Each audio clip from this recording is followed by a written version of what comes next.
Thank you, everyone, for being here. Thank you to the amazing lady leaders that we have here today. I really appreciate it. First, not only for being here, but for all of the things that you guys are doing through your involvement and volunteer leadership.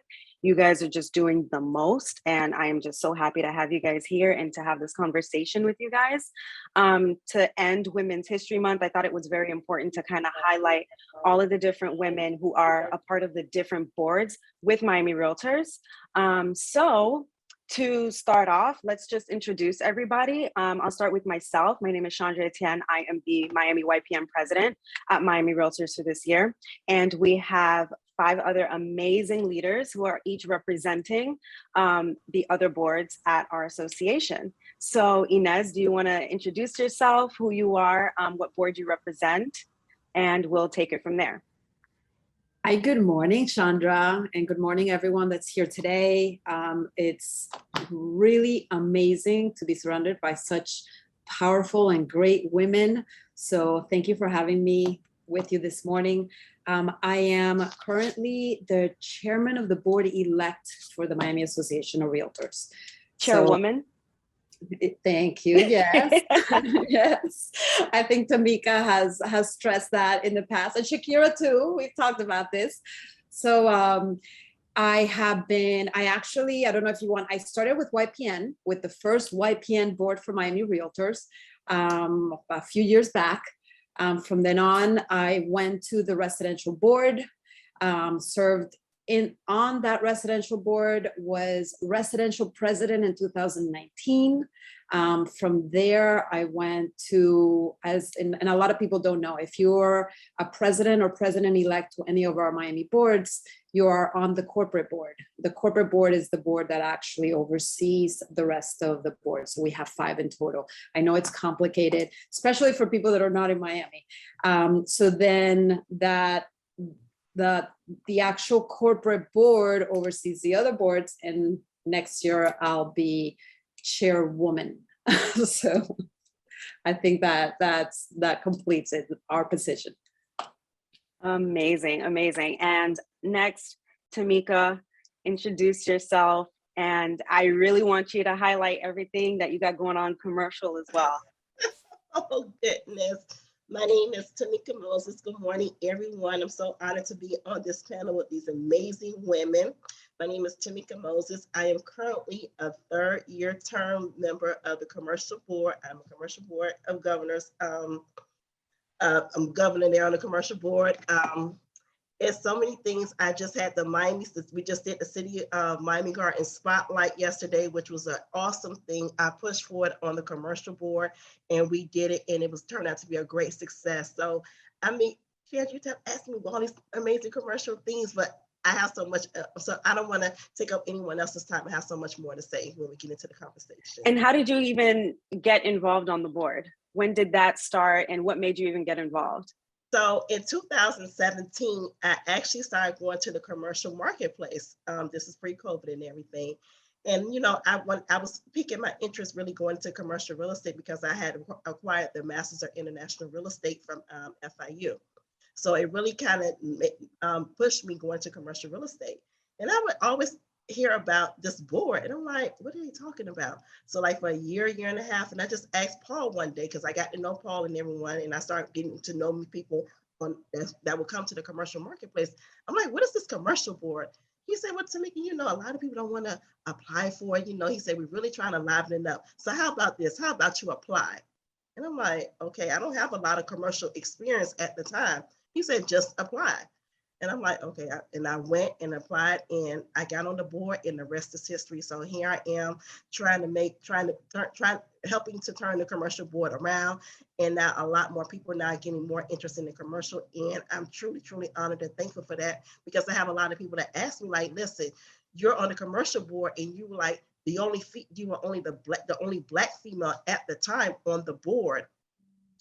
And how did you do it? And I said, listen, I just jumped for it. They told me to apply for the position, and I just jumped, and I went and did it. And I said, I just jumped in head first, no plan whatsoever, but everything is coming together. So I'm truly honored and thankful to be on the commercial board today.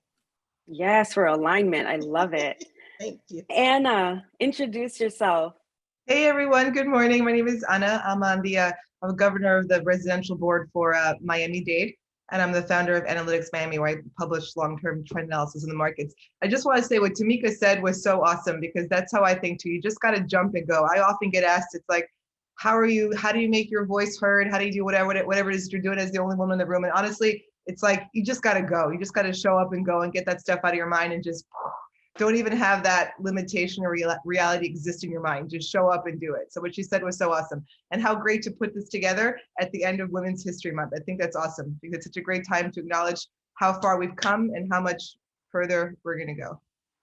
Absolutely. And for those who don't know, Miami Realtors is the largest local association in the country, second in the world. And our CEO is also a woman. So incredible. Miami Realtors is doing some things, okay? All right, Kyshana, introduce yourself.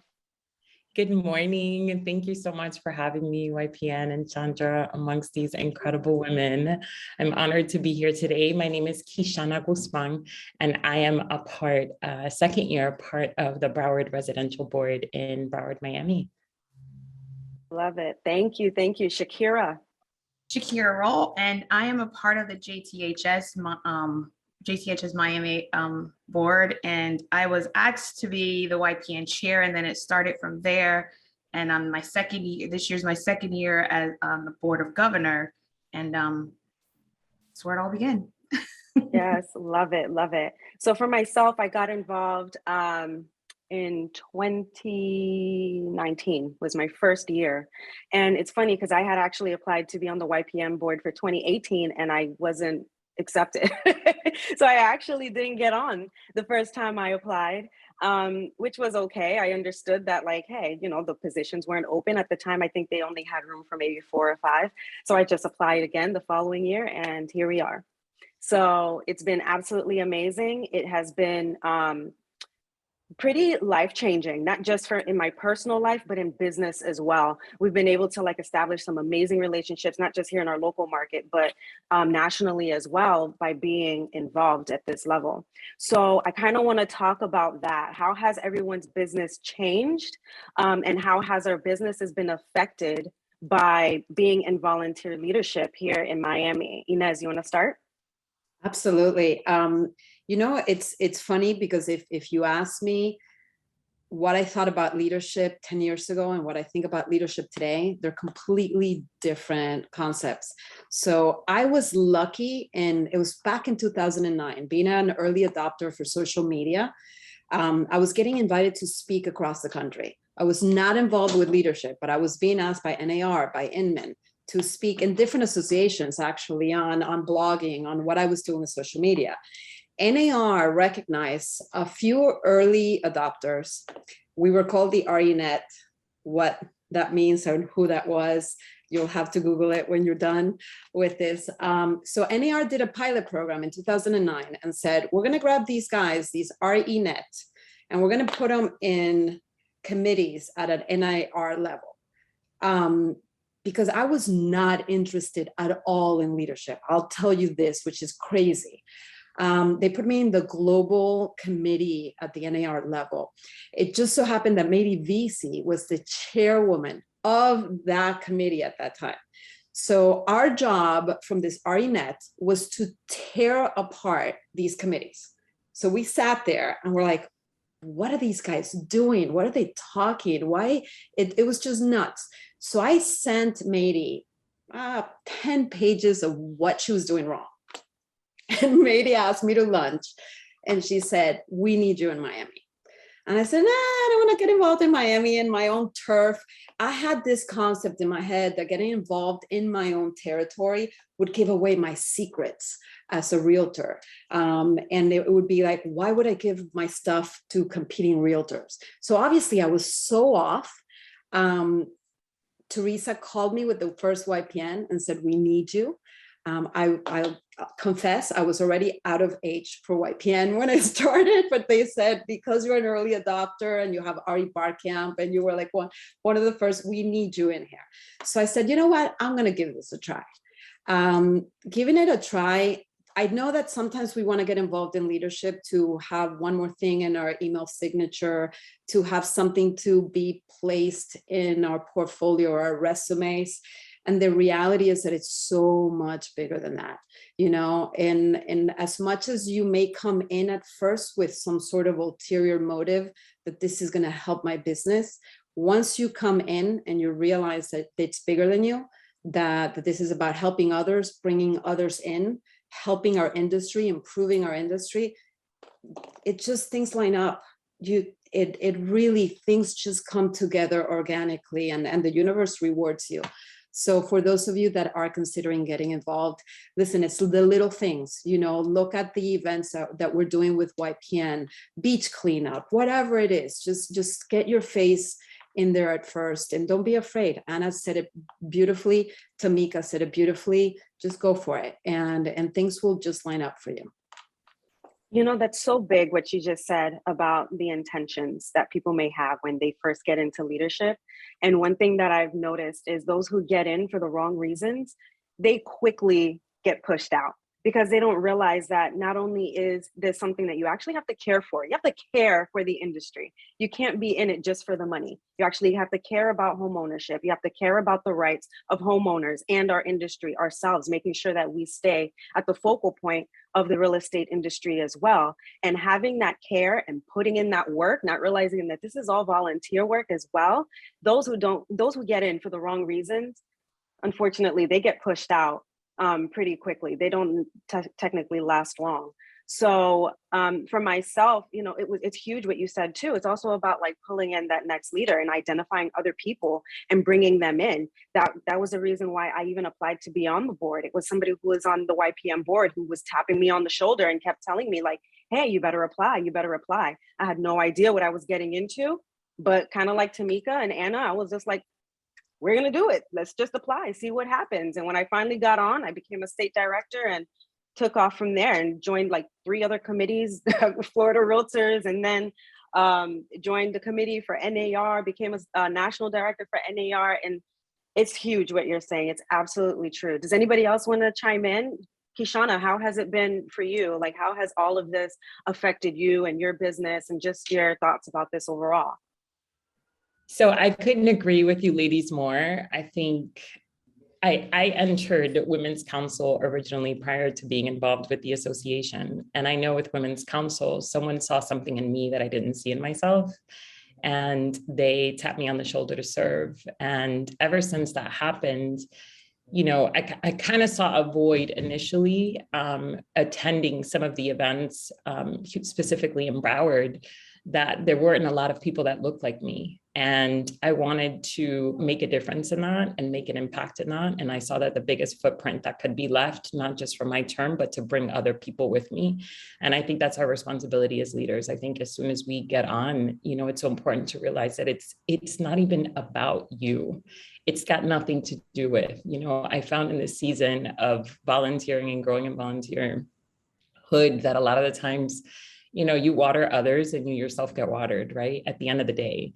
And within this service industry, you know, our responsibility is to serve. Our responsibility is to educate, you know, future homeowners and people overall, you know, the general masses. And I think when we serve within our industry, it makes you stronger, you know, it makes you so much stronger. And the incredible opportunities that I've had just by saying that first yes, the doors that have opened after, you know, to build a strong community of agents, referral partners throughout the country, to really just bring other people, you know, that may not have seen something in themselves, to filter through the positions and to have them expand their networks, you know, and have their trajectories changed because of one yes, right? So somebody had, I always think about the fact that we stand on the shoulders of greatness, right? And then when somebody else saw that in me and I entered Women's Council, that's where the opportunities for the association came. And that's when I became a Florida director. And that's when I started to go to these different conferences and see. A lot of the times I think that agents on a local level have this misconception of why should I go to an association event? You know, I'm just going to meet other realtors that serve the same market that I council.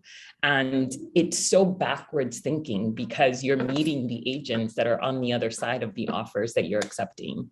You're meeting agents that literally, that can be the listing agent for your buyer that you want to get into that house, or you're building relationships and you're asking people, hey, listen, I'm really struggling with things in this market. Like, to know that I can pick up the phone and call an agent across the country and they're going through almost the exact same struggle that I'm going through. And again, you can brainstorm, you can be yourself, you can be authentic, and and they can pull you in to speak. I've been flown around the country, opportunities to speak in different markets that I would have never, ever in a million years thought of or considered, just because of that first yes. So if you are under the sound of my voice and you're hearing us, we're no different than you. We were exactly in your shoes at one point, wondering, well, how could I start serving? Where could I get my foot in? And you have no idea that where you're thinking about leaning into, that organization, that place, that committee probably needs you more than you know. It needs your creativity, it needs your genuineness, it needs your difference.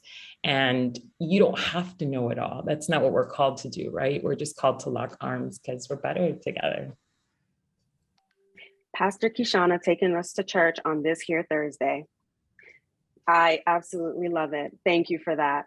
And representation is absolutely important. It was one of my motivating factors as well. I think it's very important for us who are in leadership to look like the communities we serve. And as a Haitian, I thought that it was very important to have a Haitian on the board, and represent our large Haitian community that is also here in Miami.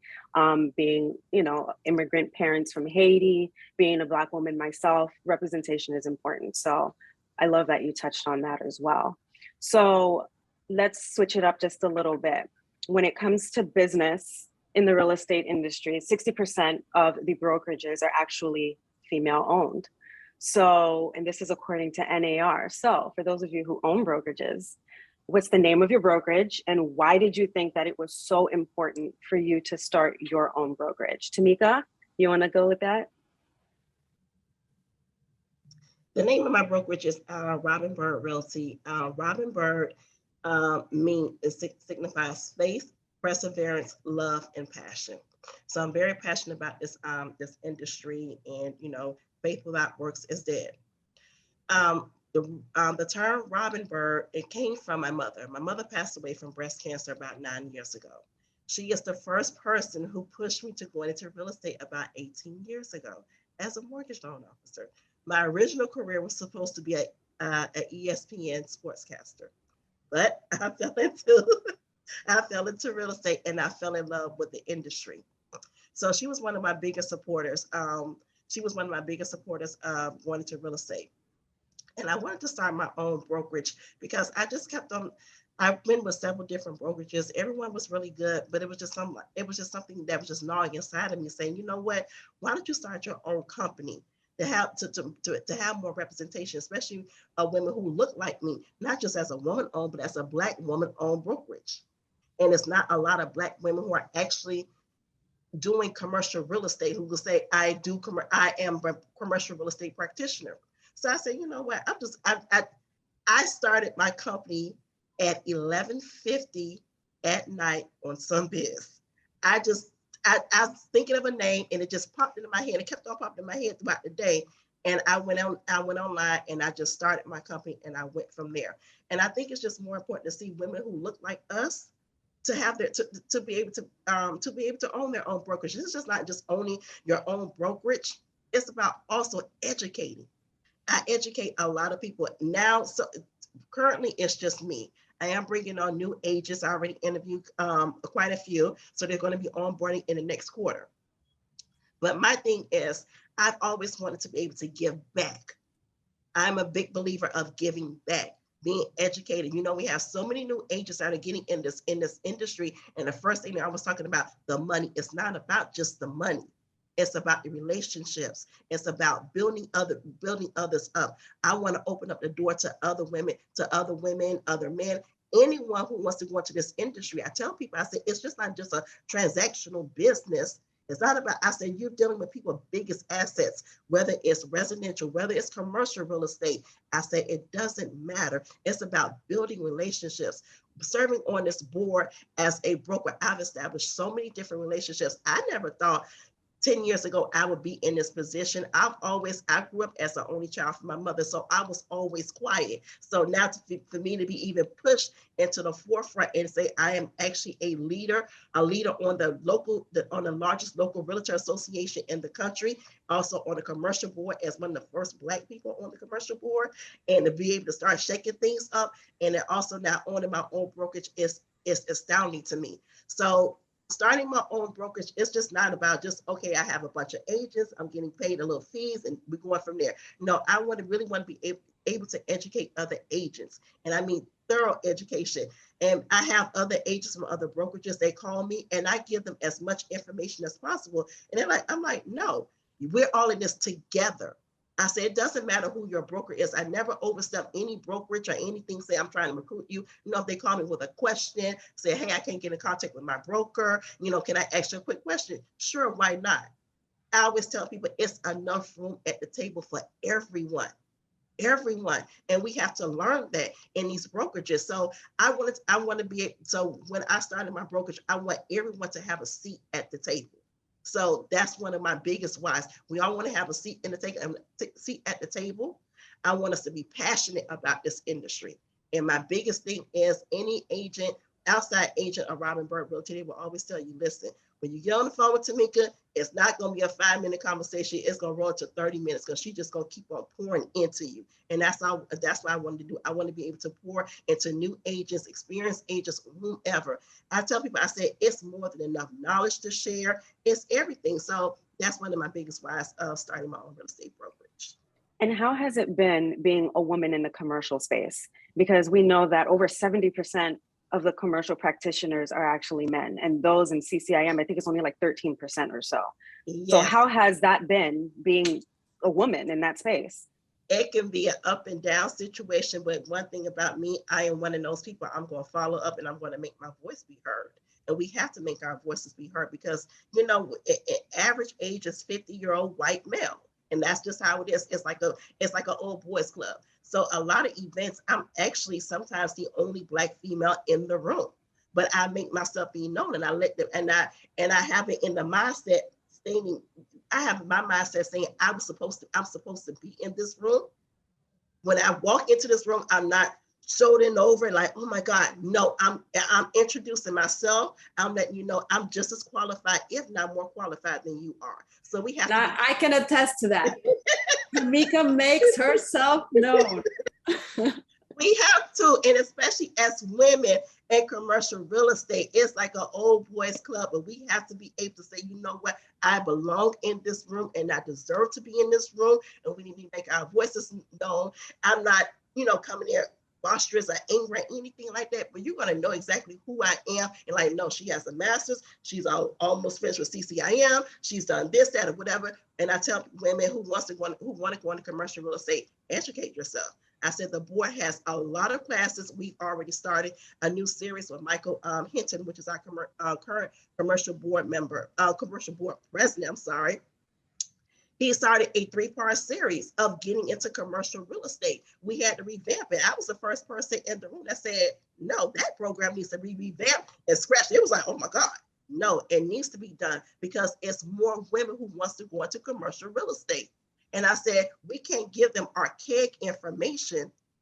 We have to make sure everything is up to date and they're knowledgeable. So when I go into these rooms and I make it be known, I push myself to be a social butterfly. And it's not socially being just, oh, I'm here for a good time. No, I'm here to know people. I'm here to network, and we're here to make connections. So it's been some people are a little standoffish and whatever, but I overlook all of those things. I say, because commercial real estate is really no emotion. You don't have any emotions in real estate, in commercial real estate. That's a huge thing. And I tell people, I say it's totally different from residential. And I say you just have to have thick skin. And I said us as women, we have thick skin, so we're able to be successful in commercial real estate. Yes, we do have thick skin. Many of us are wearing 50 million hats. I have a 5-week-old upstairs. Okay. So yes, you do have to have thick skin. But congrats. I just wanted to say congrats on having your master's in international Thank you. real estate. I also had actually graduated from that same Yeah. master's program in 2013 No, yes. from FIU.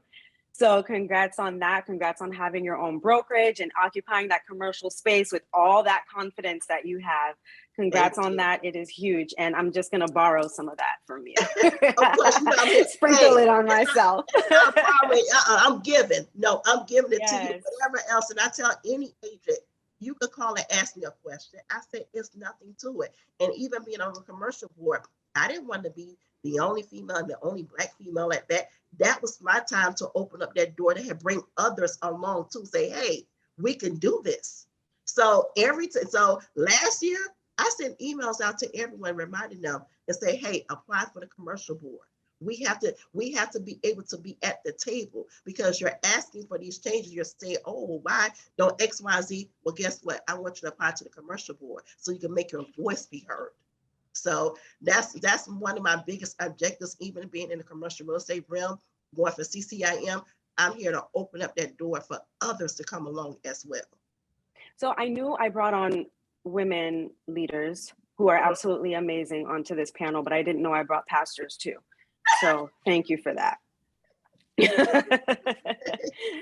So to kind of to continue the conversation on that though, how has everyone's experiences been, just in real estate in general, being a woman? Myself, I find myself thinking about realtor safety a lot, for example, and I'm very cautious about, people contacting me to do showings, especially if I don't know them. I've had, like that gut feeling sometimes of like, don't go meet with that person, and I don't meet with them because, it's just something that I feel like we have to think about more than men do, unfortunately. But to continue on the conversation, what has your experience been and what challenges do you think that we face in the industry, just being women? Anna, you want to hop in?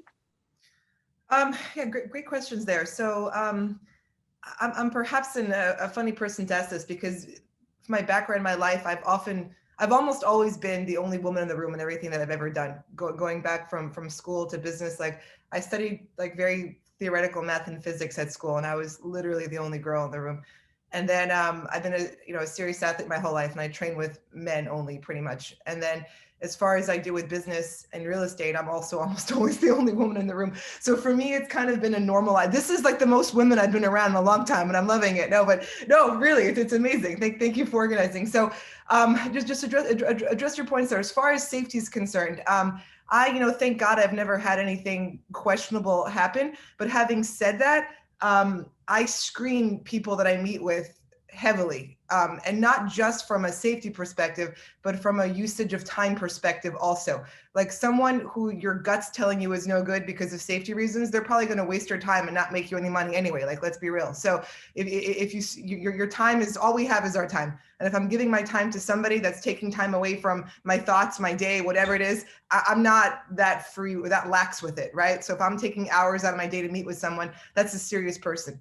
And meaning I know who they are, I know what they want, I know that they can buy what they want, all that stuff, right? So if I've already done that research on somebody, then I'm not scared of them. I'm gonna go meet with them. They're a real person, I know who they are, right? So my general point there is be cognizant of how you're spending your time, and that's gonna translate over into your safety too, because serious people who you've researched who are legitimate are probably not gonna be a threat to you, either wasting your time or your safety. I'll just say that. But and then as far as challenges, again, we got so many preachers in this room. I love it. You ladies have touched upon it all. Listen, my theory in all of this is that it's once it enters your mind that there's a limitation because you're the only woman or you look different or whatever it is, you've sort of accepted their dialogue into your mind because we didn't create that dialogue. That's not our dialogue, right? So if you accept that dialogue, you've lost. You have to not even hear that dialogue, right? It's like the question of, are you thinking outside the box? Or like, how about don't even see the box at all? You know what I mean? So get that out of your mind. Whatever it is you want to do, go do it. You're the only person who looks like whatever in the room. You know what? Great. They're lucky to have you there. It's just like what Tamika was saying, go make yourself heard, whatever, like follow your gut, whatever, wherever you feel like you should be, whatever anybody else is doing, as long as you know that you're adding value. And that's actually how I approach everything. And that to me is like one of the biggest things of leadership, because we do, as somebody else says, we stand on the shoulders of people who've come before us, who've done great things, especially as women, you know, people like, there was that documentary on Ruth Bader Ginsburg, right, who passed away recently. She graduated from Harvard. She was on like the book review, all those things, she had all these accolades. And as a policy, they weren't hiring women, right? As a policy, it wasn't even personal, but law firms were not hiring women. So we've come so far. So we're so lucky to be where we are now, that I think that we just need to remind ourselves that we're limitless, and that we can just do it. Just go. Their narrative doesn't have to exist in our minds. And from leadership, the main thing I see from leadership is the ability to continue to add value. That's how I approach my business. That's how I do everything I do. Is it adding value in the world? And if you're lucky enough to have some type of spotlight on you, that's your opportunity to show people what is possible through your example. And I think that's the biggest thing that we could all do from leadership. #limitless. I love it. I love it. Shakearah, give me your thoughts. Well, I totally agree with what everyone has said, and I definitely agree with what Tamika, Kyshana, and you have said. And pretty much everybody that's on this panel has said is when I approach leadership, it honestly, truthfully, I was like, this is not for me. Like, I walk in the room, I'm the only one in the room that is of you know, that looks like me, and I'm like, no, I don't want to do this. But because I've had some good mentors that has pushed me to it, and has told me, when you walk in the room, just own it. So now I feel like when I walk in the room, I just own it. I walk around, I network, and I just do what I have to do and educate people once I have done it. And when it comes to safety, you're absolutely right, is when I get those weird calls, because I get it all the time. I've had one because I used to have the signs on my truck, and I had this person call me and say, hey, I'm behind you. And I'm like, what do you mean? And yeah, it was really weird. He's like, well, can you pull over, because I really need help with buying a house? And I'm like, that's really weird. And so I kept talking to him. And mind you, I know I'm just one of those people that always like to investigate, keep talking and see where this is going to lead. So I did. And I pulled over in a public shop, and said he was a police officer and he needed help. So I was like, he's like, well, I understand why you were so nervous or whatever. So I've had all those incidents happen. And from there, it's taught me, like, because I used to be the one that when you get a lead or a client that calls you that you never have met, you just run and go. And my parents and my sisters and everybody has said, you don't do that. And I'm like, yeah, but you know, I have to. This is what I do. I love it. I have to help the next person, not thinking that it can happen to me or it can happen to someone. But when it hits close to home, I think that's what made my mind change. And like, I ask for IDs. I search up people on Facebook, and I make sure that they're who they are, because you never know what can happen. And there's no preventing it, but it's just like, you never know. So you just have to be careful, because your life is way more important than a transaction or a deal. Absolutely. Absolutely. What I personally do, I mean, I've been luckily, like for me, I've been blessed where most of my business does come from people that I know, like, know and trust me, and vice versa. And for referrals. So I'm usually not necessarily afraid to meet with people, but in the situations where I'm going on a listing presentation, for example, and I don't know this person from anywhere, I've had my husband drop me off and wait outside. I've had my mom even take me before, especially while pregnant. I remember one time I went on a listing appointment while pregnant, and I had my mom take me, and I know I was meeting with a woman, but I was just like, listen, I've watched way too much crime TV. Like, I've seen way too much stuff, like, just take me. Or if I'm going by myself, like, my husband always knows, like, okay, I'm going to be at this address meeting this person, because you just never know. It's very unfortunate that we have to think about this, especially in recent years. We've had more and more news come out of, like, realtors going, hosting their open houses and unfortunately being victimized there. So we just want to make sure that we're being conscious about all of this. I believe that Ines just dropped in the chat a resource. It's a book.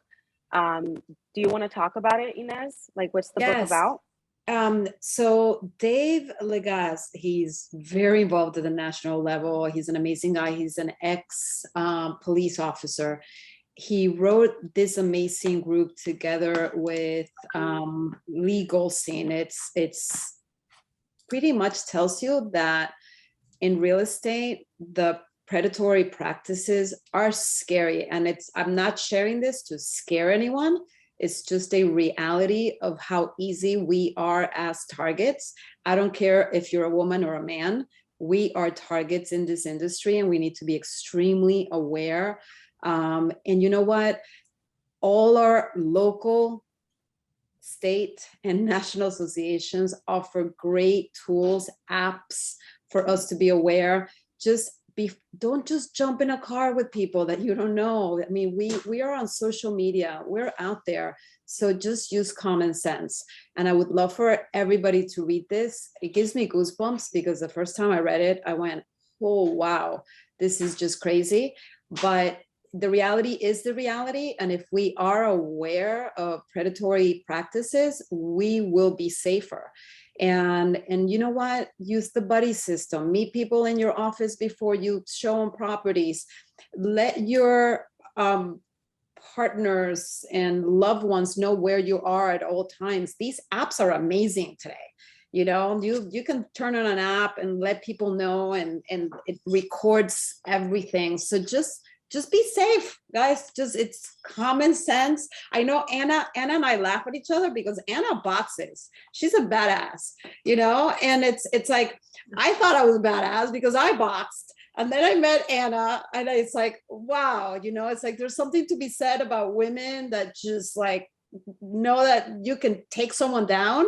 But that's the reality. It's like, as much as Anna and I can take someone down, if you have a gun to your head, guess what? That's not going to do anything.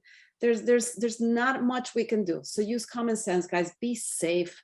Use our resources. We have great classes at Miami Realtors that we offer for safety. And I would encourage everyone that's listening to this to participate. If you're on this call via Zoom, definitely check the chat, because there's been some resources that have been put on there for us, an app, some resources that are provided to us from NAR as well. So definitely check the app. I do want to quickly interrupt because we have someone absolutely amazing who just logged on. For those who don't know, I mentioned earlier in our call that Miami Realtors is the largest local association in the country, second in the world. And we also have a woman CEO who just logged on. So Teresa Kinney, do you want to say a few words? Thank you so much for hopping on to this call and listening to our panel. I just have to tell you that I love this program, and the book. I've already done the download. Thank you, Ines, so I can take a look at that. Miami Realtors is also applying for a safety grant, so we have additional safety initiatives that several of our team are pursuing for you all, for all of us. And so I think that will be great. But I have to tell you, woman power is absolutely amazing. Ines and I just got back from Dubai, and Miami was featured at every possible moment in the International Property Show in Dubai. And the thing that really struck Ines and I both, it was my 4th time to Dubai, and everyone knows it's not a woman's world in UAE, but it was this trip. It was at every conference. We did 2 different conferences while we were there, and they were putting women up front on panels, multiple panels featuring women. And so what they're trying to show in their market and worldwide are women as leaders. And so I have to tell you, made us feel really good to know that they're really striving to make that kind of progress. And it was very exciting. And of course, if Chandra would have been there with us, except for that incredible bundle of joy that she just recently delivered. And but I'm so proud of all of you, and so proud to be working with you. And thanks for recognizing me. I'm just going to sit back and listen and learn from you all. And thank you so much for everything that you do, being our amazing CEO and always putting our members first. Just wanted to quickly shout you out. I could not continue without shouting you out after seeing you log on. So thank you for everything that you do. So to continue, Tamika mentioned earlier that what got her into the real estate industry was actually her mom who pushed her. And she was a loan officer at first. Funny enough, the same happened to me. I wasn't going to be a loan officer. I thought I was going to be an attorney. So I had actually took oh my God, sorry you guys, pregnancy brain is still very, very real. I had actually did in undergrad, I did criminal justice. I actually even got a master's in criminal justice. I applied to law school, took the exam, and my mom the entire time, who's been in real estate for like 38 years now or so, was just like, get your license, you just never know. You just never know. And I was just like, okay, fine. So I got my license, not thinking anything of it. I was still in undergrad, and here we are. So you ladies, tell me, what did you guys do before being a realtor? Or what were you trying to pursue before becoming a realtor, and what made you become a realtor? Let's start with Kyshana. So it's funny, I never considered real estate. I've always been within the marketing realm, event production, concert production, and then right before this, full-time ministry. So for a mega church, so it was like we produced an event like every 4 to 5 days we had on a big weekend. That explains why you were preaching to us earlier. Okay, now I get it. Perfect. And so God put on my heart to start a nonprofit that serves women in need. And that's kind of where real estate came in, because funny enough, I couldn't stay at the church doing that. And so I had to resign from that position, and he opened up the door for real estate. And I had only had an experience with 2 realtors at that time, and both experiences were not pleasant or favorable. So I then started learning about the industry that I was going into. And it kind of blew my mind that, coming from where I came from, that you can wake up one day and a month later be a realtor and start a practice and be showing a home with no exact system. Like, here I was waiting for someone to like show me a corporate book, you know, give me the rules, like teach me how to set up something. And so I found a brokerage by basically like Googling questions to ask a broker and interviewing different brokerages and learning more about our industry. I think that is the one thing that I would change if I had the opportunity to, is the amount of time that it takes someone to literally get a license and start a practice. We are within a market where we're so blessed in this industry to be able to, you know, teach people about financial literacy and partner with them to create, you know, generational wealth through real estate. And what an opportunity to be able to do that. I would have never imagined being here. I didn't like it the first year because of a lot of different experiences that I faced. And I fell into volunteer leadership by coincidence, saying, okay, I have to do more than just sell houses. I want to be able to meet people and give back in some way, shape, or form. And now I'm always asking people, do you want to get into real estate? Because I love it so much. And I realize the impact that we have on people, not just for one transaction, but for life, you know, for our life, our client lifers. So it's not something that I chose, but I'm so glad that it chose me. That is huge. You know, it's interesting that you mentioned the one thing that you would change would be, I guess, the barrier of entry, right? Most people think that it's extremely low. But I will say, Miami YPN, we hosted our Legends and Millennials panel a few months back. And one of our current board members, Marcelo, was actually on the panel. And he touched on that, but his perspective was different. He was actually basically praising how happy he was that the barrier was kind of low, because it gave many people an opportunity who might not otherwise been able to easily become an entrepreneur and get into this space and help others. And that barrier being where it is what allowed him to get into real estate and to become successful.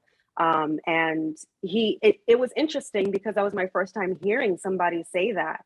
And although I always thought, like, look, I think that being able to help people with the largest financial investment that they're probably going to make in their lifetime is such a huge responsibility, that I think that more people need to be more educated before getting into this industry, and so that we're not sounding like sleazy car salesmen most of the time, and we're actually coming from a place of value and helping people through these transactions, right? But it was interesting when he said that. I was like, you know what, this barrier of entry has actually also provided a lot of opportunity for people, because you just have to be 18, high school diploma or equivalent, not be a criminal. And, you didn't even have to be a citizen. And in Miami, that's huge. Most of us are immigrants or direct descendants of immigrants. So I just wanted to throw that out there, because that was one thing that really stuck with me when Marcelo said that. What about yourself, Shakearah? What made you get into real estate? What did you think you were going to do before getting into real estate? Share with us. Go figure. Well, when real estate was nowhere near, didn't see it, was definitely not happening. I went to school to be a teacher. Imagine that. And that slowly got cut really short when I had a son, and I was like, I can't deal with too many of Javon's. Not happening. So then I decided, I went into apartment community, became a property manager. Hands started changing. Different management companies bought us. The last one was like, oh yes, you have a job. And believe it or not, I was training my replacement. Friend of mine was like, why don't you be a realtor? And again, I was like, definitely not happening. Got into real estate. And just like Kyshana said, not my first year, but my first transaction was awful. My broker at the time was like, don't give up. And I'm like, but it's not supposed to be like this. I've done property management before. It was not done like this. Why is this happening? And after that, I overcame that. I love it. I love what I do. I love educating people. I love the end results of it all, whether they're buying or selling. I just love it. And I talk so much about it that everybody's like, okay, we know you're a realtor, Shakearah, calm down. And I'm like, okay, thank you. But yeah, I love it. But I don't see myself being a teacher, but then sometimes I do think about going back. I mean, I subbed for a little bit, had a dean yell at me because they said to me that they thought I was a student. And that's when I knew that I guess this is not me. This is not meant for me. But I guess real estate, real estate is meant for me. I love it.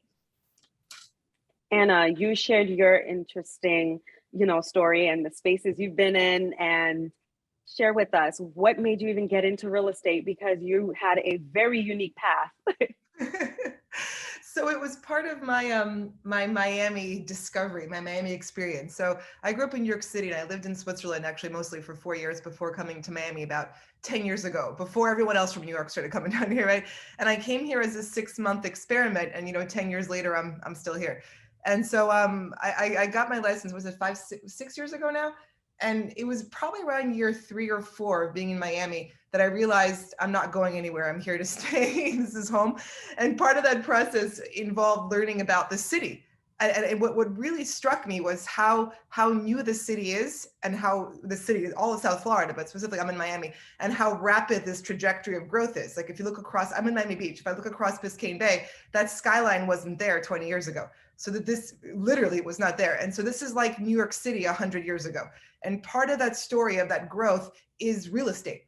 Literally the skyline was built. That's real estate, right? So as people are moving here, all this stuff is going to be built. And I was really like, and I'm still continuously struck by this, how early we are in the city's growth, right?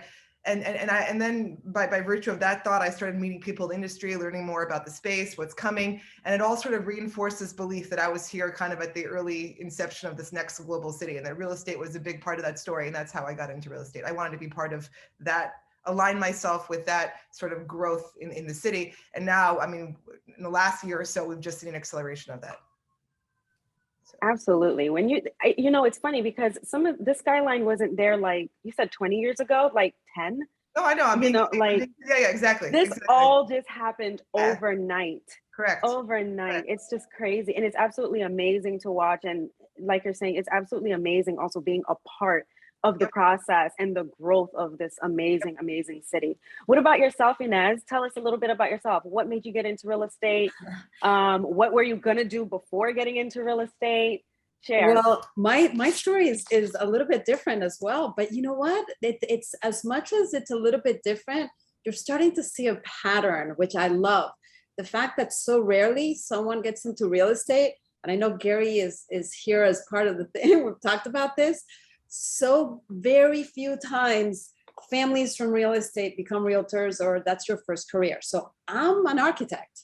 So I studied architecture. I had every intention of being an architect, never being a realtor. That never even crossed my mind.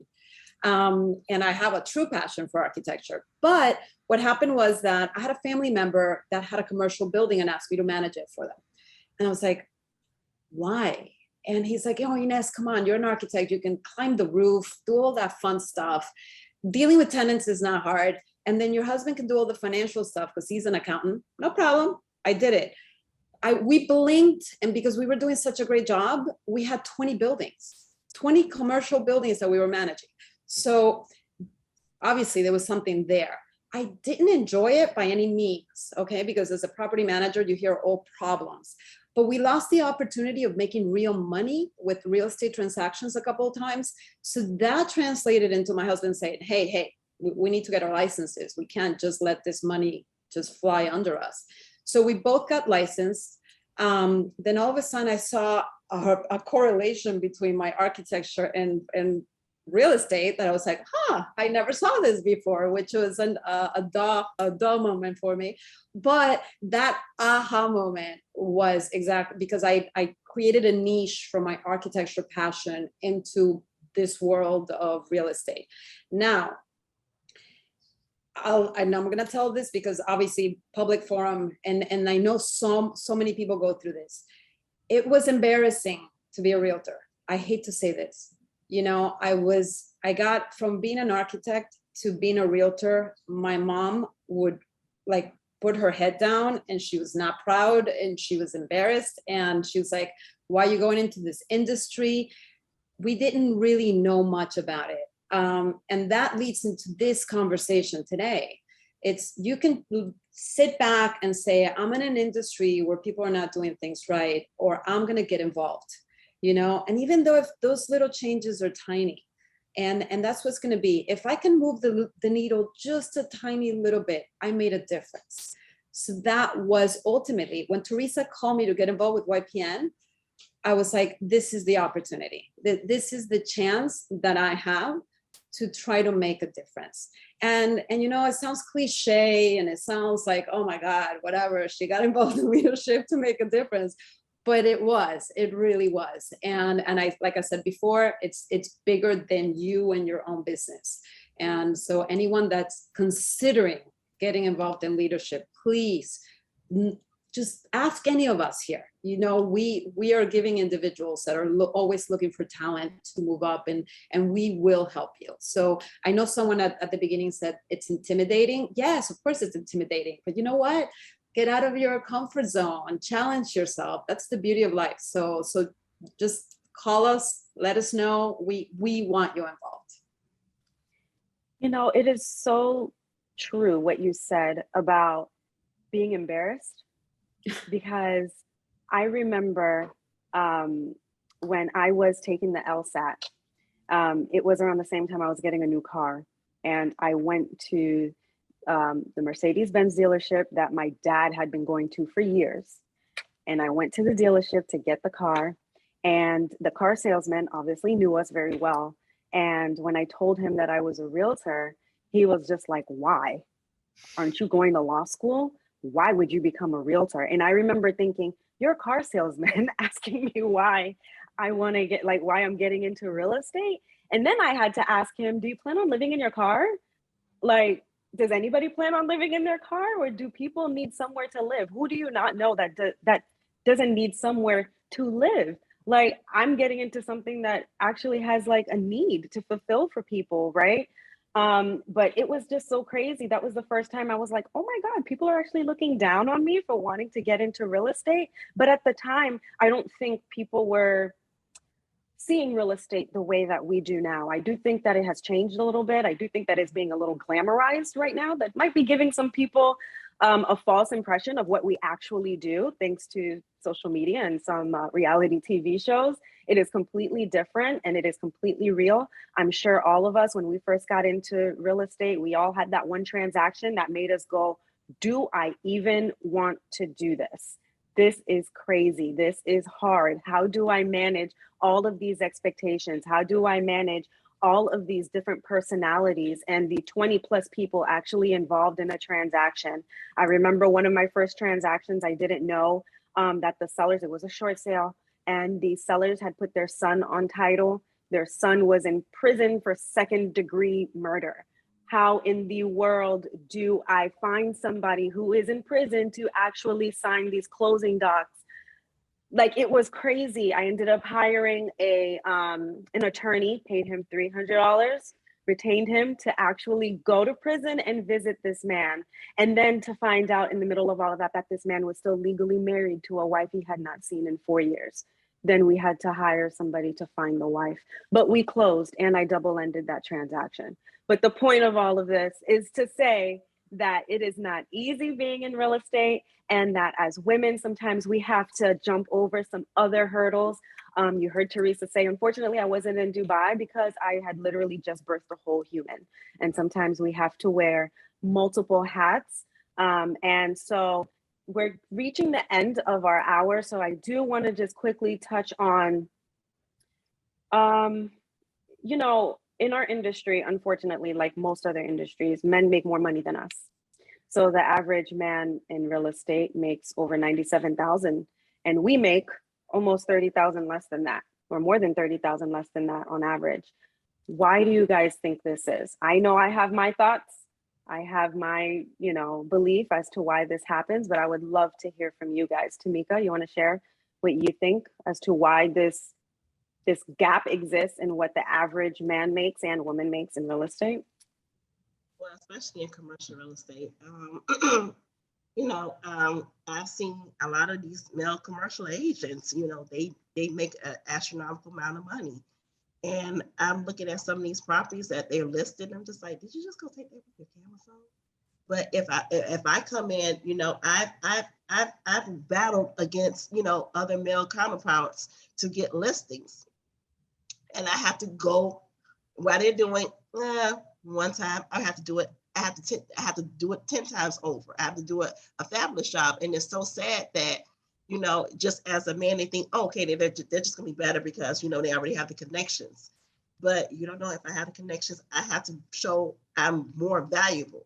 Why I give value to this, and it's sad with this whole entire real estate industry. You know, even on residential properties, as a residential broker, we automatically, okay, then my commission rate is 6%. Well, let me think about it. But if a male come in there, and okay, then it's automatic, and it's very sad. Society plays a big role in this. The first thing they say, oh, okay, then a man can do it. Don't worry about it. This real estate, male can do it. It's such a male dominated field. So we as women, we have to show value. And I'm one of those people. I show my value, and I don't deviate. This is what the fee is, or whatever, for my value, my time that I'm giving, because we have to take our stance. Say, listen, I can do the job just as well, if not better than the male counterpart. I think men have just gotten it so easy. It's automatic to say, oh, don't worry about it. They got this or whatever. And it's like, wait a minute, that's a woman. Like, what do you think we're supposed to be doing? Women are so powerful or whatever. I'm like, no, we have babies. We can do all these great things or whatever. And you don't think I'm good enough to sell your property, do this or whatever. And we have to take less. I'm like, you want us to give more, but we have to take less. And that, I think that's something that we really do need to work on. We definitely need to work on that. Far as like, when I tell other agents, I'm like, listen, when you go on listing appointments and everything, whether it's commercial, whether it's residential, show your value and know why you're worth whatever the fee is. We have to show, we have to tell them, this is what my value is. Point blank, simple as that. I'm really a numbers person, so I tell them off bat, listen, this is what it is. So I have a full-fledged presentation, and by the time that meeting is over with, they're like, okay, I have no other choice. I'm going to make sure that you have no other choice, because in this industry, and especially commercial real estate, it's just like, it's crazy. And I look at it every day. Somebody gets 6, which I want to charge you 3. Well, now I tell you what, then I give you 3% worth of work. They're like, what? I'm like, no, I give you 3%. You want to get this person, this guy over here 6% for 2% worth of work he's going to do, but you want to give me 3%, but you want 6%. No, we're not going to do that. So I make sure that I don't shortchange myself. I tell them, I say, listen, I'm not shortchanging myself. We're not going to shortchange this. I'm not going to downgrade myself because I'm a woman. No, I'm just as powerful, if not more powerful. Women are very powerful. And I just go in, like all the other women have said, we're going to show our value, we educate, and this is my worth, and this is what it is. So I tell any other woman, be strong enough, be confident in what you're doing and what we're doing. And the money and everything, I always tell people, it comes chasing you because we've shown our value, we've shown our worth. So yeah, it's a huge discrepancy. It still continues on this day. So, but no, we as women, we still need to come together and still just show our value and our worth in this industry. Amen. Kyshana, I saw you nodding like crazy. What do you want to say? It's unfortunate, but I think that glass ceiling still exists. And I think a lot of the time, I just want to echo Tamika in saying that, sometimes when we come in as a woman, they are thinking about the additional roles that we play. I know for me, a lot of the business that I have, over 91% year after year, is my sphere or someone from social media. So naturally, they're seeing that I am a single mother of twins that are 15 years old, and they are living their best life right now in multiple different ways. And that is a joyful side of me. On the weekends, I've chosen not to work on Sundays because church for me is a priority. And so there's certain things that I will show my value to. However, I'm not going to be the agent that's on the phone with you at midnight. And I set those priorities up front so that they understand that there's no such thing as an emergency, right, at midnight, because most of the people that we're working with are not even open. So at the end of the day, if you show your value, you show what it is that you can provide, you show how it is that you're going to work very hard. However, you're not going to go above and beyond in the sense that you are just going to focus on this one thing and not live your best life at home, right? You have multiple other roles that you play. And I think, unfortunately, sometimes, they see that. They think, okay, well, maybe your male counterpart is going to work harder. And honestly, the task is to ask. If you don't ask for what it is that you are expecting to receive, you may not get it. And it's okay to walk away, because that one client is not going to make or break. And I think at the end of the day, that's how you show your value. This is what I'm going to provide. This is a value add. This is what I'm going to be able to deliver. And this is my past experience proving that this is what I can deliver. And if it's not something that they're willing to accept, that's okay too. I think naturally, for many, many decades, we've unfortunately settled in some areas and not, asked for what it is that we can expect.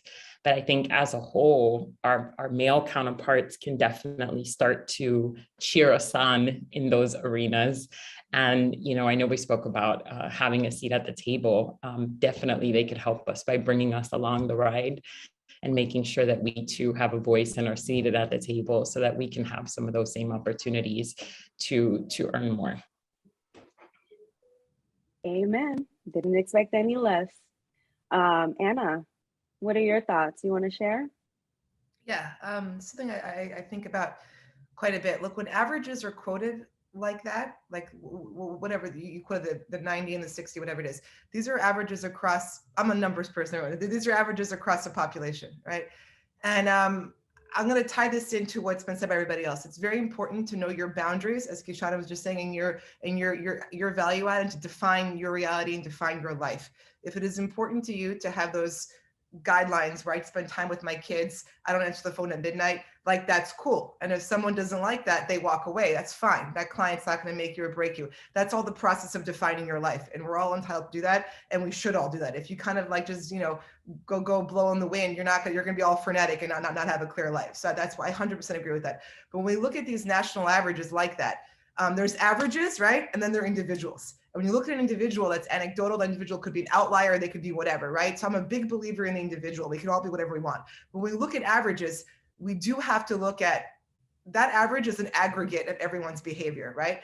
So if we're looking at residential real estate, for instance, yes, there are of course still biases across populations about men and how much they will work, et cetera, et cetera. Across the population, though, it is just a fact that there are different reward mechanisms. Men, on average, are rewarded more for making money than women are. It makes them more attractive. It gets them girlfriends. It gets them wives. It gets them things. So as far as money being a motivator, it is much more a motivator. Purely making money is more motivation for men than it is for women because they're rewarded for it. How many times have you heard a man say, oh, that woman, she's so attractive, she makes a lot of money, come on. But how many times do you hear a woman, it's true, no, this is truth, right? And how many times do you hear a woman say, oh, you know, that guy, like, he's really broke, but he's hot, come on. Unless like you're 50 and you're into 20-year-olds, right? It's not gonna go that way. So there are different reward mechanisms in society at play. Men are more motivated in general, of course they're outliers, in general, to make more money than women. Men are gonna take less time off when they have kids. Women are gonna focus more on their kids.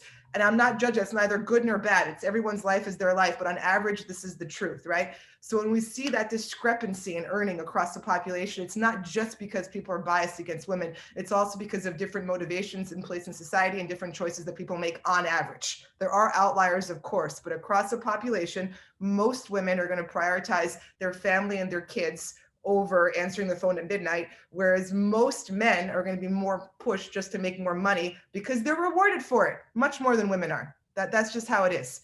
And again, I believe in the outlier. Look, I don't put anyone in a box, but just to be clear that when we look at national averages, that is the aggregate of human herding behavior, and human nature is human nature, and that's what's going on there. But just to echo that, we all have the right and the power to create our life the way we want. So that starts with getting silence in your mind, cutting the noise. Who cares what anybody else is doing? Connect with what makes you happy, set those guidelines, and live your life. That's my statement. Which is exactly what everyone here has done, which is why you guys are all here on this panel. I know those are national averages, but you guys are literally examples of women who are just crushing it, not only in the real estate business and industry, but as leaders, some as moms, wives, owning brokerages, running teams. It is not easy. We all wear a lot of hats, and you guys are literally examples of just women who are just doing it. It doesn't matter what the statistics say. It's a real number, but that doesn't define our successes and the potential that we have and the growth that we may have in our businesses and our personal lives. We can have it all, right? Sorry, Ines, I believe I had cut you off. No, I was actually cutting you off. I wanted to hear Anna's take on that, because at the end of the day, statistics and the data and how this data is analyzed is just crazy. I have a different take on that.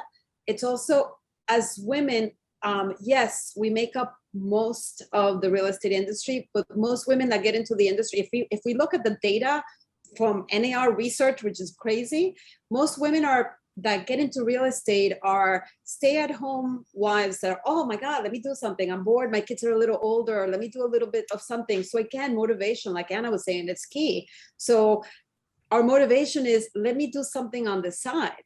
That's why we're making less money, not because we don't want to make more money. And I think there's something to be said about we define our own success. And if we define our own success as moneymaker, or our position, or whatever you want to do in leadership, and we're all so very different, and that's the beauty of that. And as women, I think we have the gift of being able to have so many other passions, and money may not be it for a lot of us, you know. And I think that's key. It's key to look a little bit deeper into those statistics and see where they come from. Thank you guys so much for your perspective on that.